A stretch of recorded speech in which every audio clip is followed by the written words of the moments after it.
Hello friends, कैसे हैं आप लोग। आशा करते हैं कि आप लोग सही होंगे और कुशल होंगे। सो आज का टॉपिक है कि सरकारी जॉब वर्सेस प्राइवेट जॉब, दोनों में कौन सा बेहतर है। करते हैं वीडियो को स्टार्ट। और फाइनली हम बात करते हैं प्राइवेट जॉब की। सबसे पहले प्राइवेट जॉब में एक्चुअली सबसे पहले 6 महीने की ट्रेनिंग होती है। उसके बाद फिर कंफर्मेशन लेटर मिलता है। ठीक उसी प्रकार सरकारी जॉब में भी, सरकारी जॉब में 6 से 8 मंथ अप्रॉक्सीमेट ट्रेनिंग पीरियड चलता है और उसमें अच्छे तरीके से ट्रेनिंग दिए जाते हैं।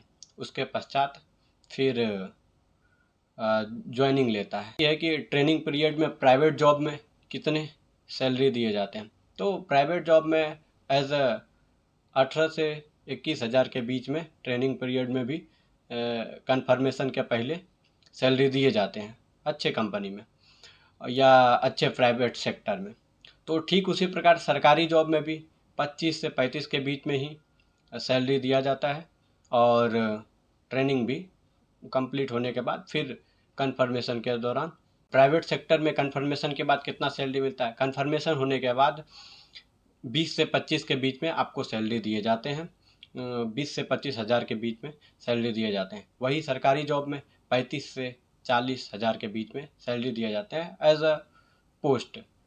जैसे बिहार पुलिस, ग्रुप डी, ये सब में इतने ही कुल मिला के जॉब में दिए जाते हैं इंटर लेवल में। प्राइवेट सेक्टर में साल में कितना इंक्रीमेंट करता है, साल में प्राइवेट सेक्टर में 10% इंक्रीमेंट करता है। वही सरकारी जॉब में 10 से 13%, 15%।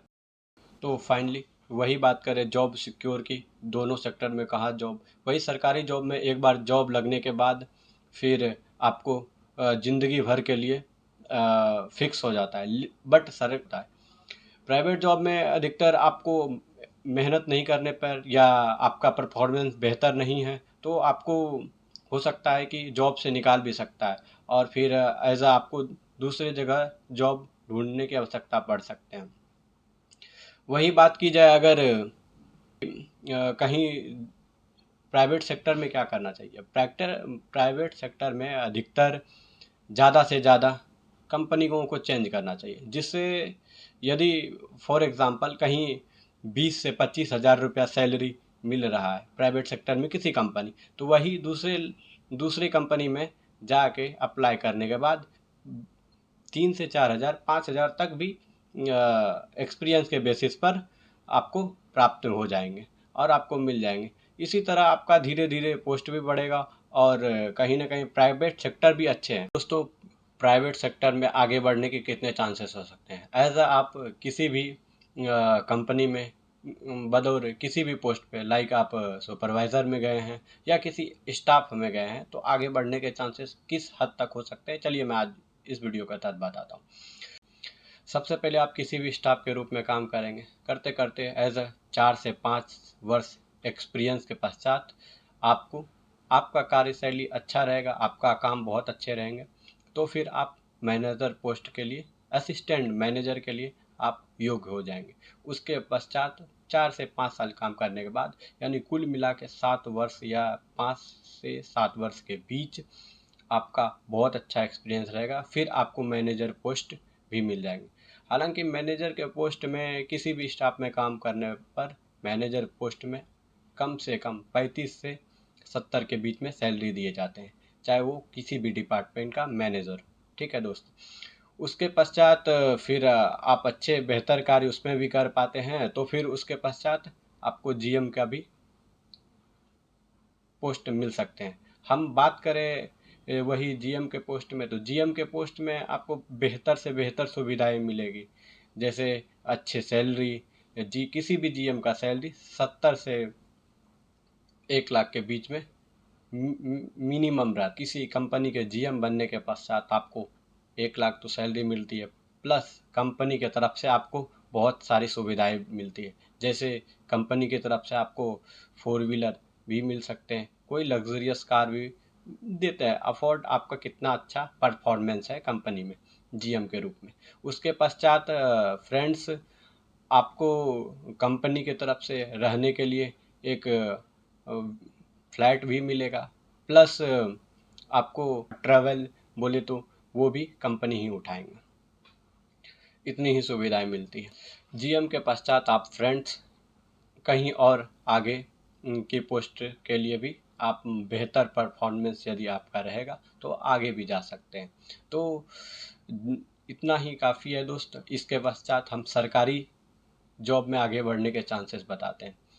सरकारी जॉब में भी ठीक इसी प्रकार यदि मेहनत करने के बाद किसी भी पोस्ट में आगे बढ़ेंगे और वहाँ भी पॉसिबिलिटी वही रहती है फ्रेंड्स कि आप अच्छे खासे अर्निंग कर सकें किसी भी पोस्ट में। तो बेहतर आपके लिए क्या है? तो बेहतर आपके लिए सरकारी जॉब है एज अ सिक्योर के मामले में। लेकिन वही प्राइवेट जॉब की बात की जाए तो सिक्योर यहाँ नहीं रहता है, बट लेकिन पैसे यहाँ भी मिलते हैं और पैसे यहाँ भी कमा सकते हैं। प्राइवेट सेक्टर में क्या छुट्टियाँ मिलती है? जी हाँ, यहाँ भी छुट्टियाँ अवेलेबल होती है। पूरा ईयर का फ्रेंड्स 45 लीव्स मिलते हैं। लीव्स यानी आपको 45 छुट्टियाँ मिलते हैं प्राइवेट सेक्टर में भी, और प्लस सरकारी सेक्टर में भी यानी सरकारी जॉब में भी आपको 45 दिनों से मैक्सिमम वो जैसा जॉब रहेगा सरकारी में उस हिसाब से छुट्टियां होती है। जैसे आर्मी सब के जॉब में ज़्यादा से ज़्यादा भी छुट्टी हो सकते हैं, जैसे 45 से 60 हो सकता है। नेवी वगैरह में ज़्यादा से ज़्यादा छुट्टियां होती है। नेवी में तो 6 महीने ड्यूटी, 6 महीने एज अ छुट्टी भी रहते हैं। तो उसी प्रकार जैसा जॉब रहता है उस हिसाब से, बट हाँ प्राइवेट सेक्टर में भी छुट्टियां होती है। कुल मिलाकर यदि बात की जाए तो यदि आप में मेहनत और डेडिकेशन है तो आप किसी भी फील्ड में बेहतर कर सकते हैं। चाहे वो सरकारी जॉब हो, चाहे वो प्राइवेट जॉब हो, किसी में भी आप बेहतर परफॉर्मेंस करेंगे तो आप बहुत आगे बढ़ सकते हैं दोस्त। नहीं तो फिर गुल्ली डंडा खेलने से तो कुछ तो होता नहीं है। यदि आपसे सरकारी जॉब निकल रहा है यानी जॉब के चांसेस हैं तो आप डेफिनेटली आप सरकारी जॉब की तरफ जा सकते हैं और उस पर ही मेहनत करके लगातार कंटिन्यू आप जॉब हासिल कर सकते हैं। अन्यथा आपसे जॉब का एग्ज़ाम तक नहीं निकल पा रहा है तो फिर मेरे ख्याल से आप किसी भी बेस्ट स्किल को सीखें और आगे बढ़ें। इससे आपको प्राइवेट जॉब में अच्छी सहूलियत मिलेगी और आगे बढ़ने के चांसेस भी मिलेंगे। सिर्फ सरकारी जॉब के बदौलत आप जो चाहेंगे कि बहुत 30 मार खां, सब पॉसिबल नहीं है दोस्तों। और अभी तो कंपटीशन का दौर बहुत ज़्यादा चल रहा है। ऐसा नहीं है कि कंपटीशन चरम सीमा पर है। तो कहीं ना कहीं जिससे नहीं हो पा रहा है दोस्तों तो वो ज़्यादा से ज़्यादा साल को बर्बाद करने से बेहतर है कि कोई एक स्किल सीखें और उस पर अपना बेहतर परफॉर्मेंस दिखाएं और आगे बढ़ें। बेहतर यही रहेगा। सरकारी जॉब पे ज़्यादा माथा सर दर्द लेके माथा पच्ची करने से बेहतर है कि अच्छे स्किल सीखा जाए। प्राइवेट सेक्टर में भी आप अच्छे अर्निंग कर सकते हैं, विश्वास कीजिए।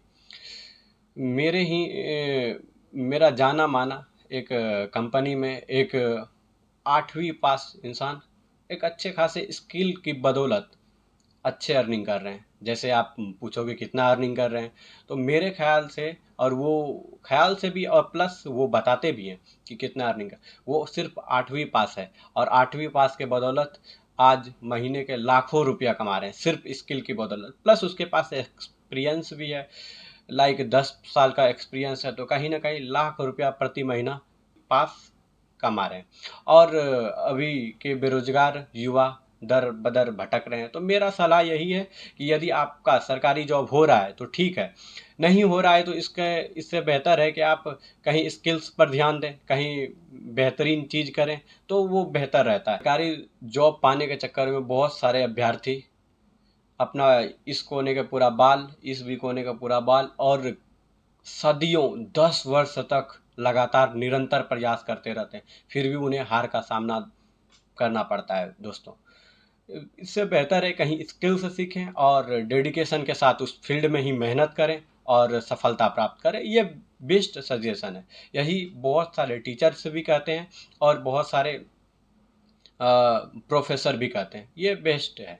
वही अगर ड्यूटीज़ की बात की जाए, मतलब टाइम पीरियड कि कितने घंटे का प्राइवेट जॉब में होता है। प्राइवेट जॉब में भी एज अ शिफ्ट 8 घंटे का होता है, और सरकारी जॉब में भी एज अ 8 वर्क करने पर आपको ओटी मिलते हैं। ठीक उसी प्रकार सरकारी जॉब में भी एज अ 8 घंटे का ही शिफ्ट चलता है, और उसमें भी यदि एक्स्ट्रा वर्क करने पर आपको ओटी मिल सकते हैं। लाइक रेलवे, ग्रुप डी, जितने भी इंटर लेवल के एग्ज़ाम होते हैं उसमें आपको मिल सकते हैं। ठीक है, होप आपको ये वीडियो कैसा लगा, आप अपना शेयर मुझसे कर सकते हैं कमेंट बॉक्स में। ठीक है फ्रेंड, इस वीडियो को हम यही एंड करते हैं। मिलते हैं किसी नेक्स्ट वीडियो में किसी नेक्स्ट टॉपिक के साथ।